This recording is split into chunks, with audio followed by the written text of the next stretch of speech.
Hurricanes vs Rebels, guys. Ooh, what a match.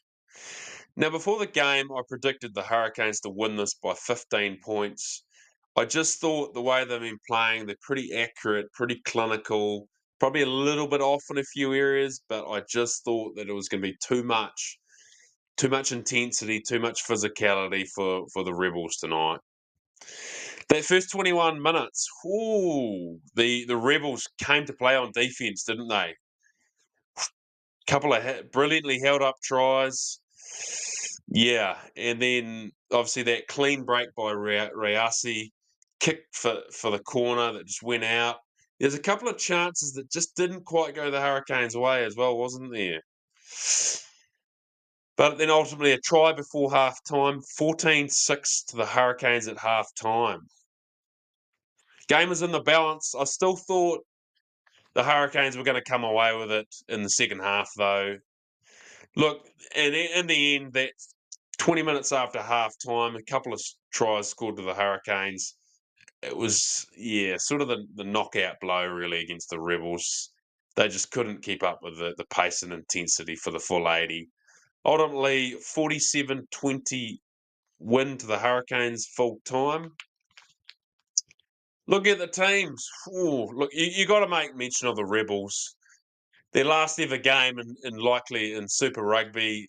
Yeah, and look, they really came to play, didn't they? That was some of the best.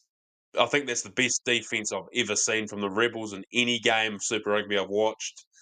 Their attack, they ran hard. They were just a little bit off in a few areas with accuracy, but you cannot fault the efforts from that Rebels side. Their last ever game as a side, and look, emotional after the game, plenty of tears from spectators and players. Every one of those players can hold their heads up high. On another note, guys, let me know your thoughts on what went wrong with the Rebels. Look, it's a difficult one. You take the emotion out of it, and the performances of the Rebels at Super Rugby in a number of years they have struggled, if you were honest. But I just kind of question the whole decision to bring the Rebels in. Like, look, don't get me wrong, Melbourne is a very sporting and a proud city and region, but they are absolutely AFL mad for those who have been to Melbourne.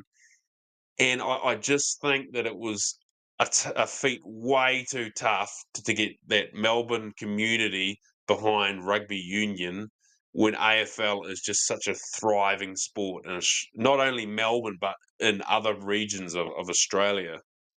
It's a sad occurrence, but you have to ask some questions about that Australian rugby management ultimately, don't you, guys? Look, if you look at the Hurricanes, guys, look, there was a pretty messy first half from them, wasn't it? Look, a lot of drop balls.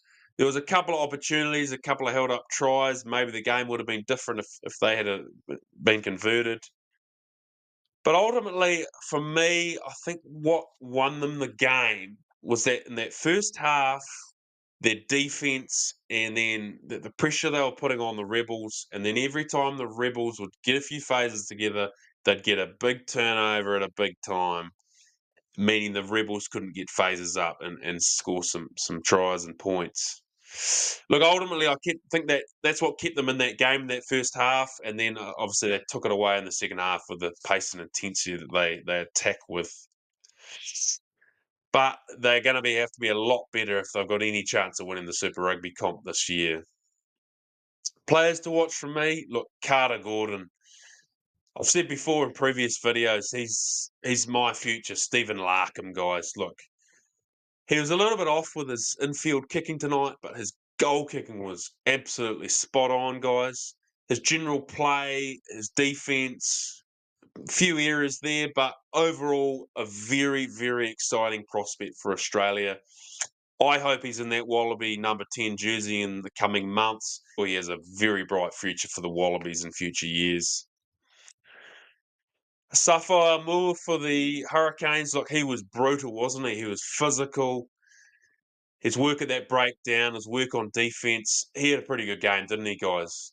A little bit questioned at times, some of that that line out, so that this All Black selectors will no doubt have a look at some of his throwing, and that set piece will have to get a little bit better in some areas from him.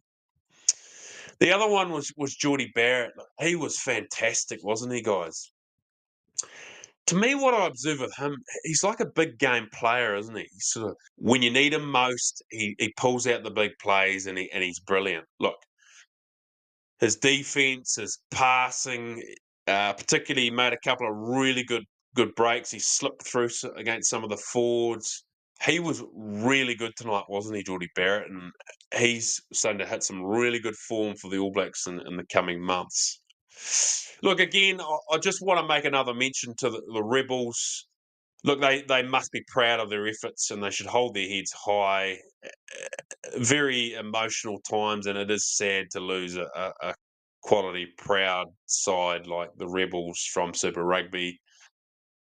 Yeah, so look, my thoughts go out to the players in that Rebel community. Guys, if you've enjoyed this video, please like, subscribe, and add your comments on the match. Whew, what a blockbuster, and there's still a couple of weeks of Super Rugby left for some cracking rugby. Cheers.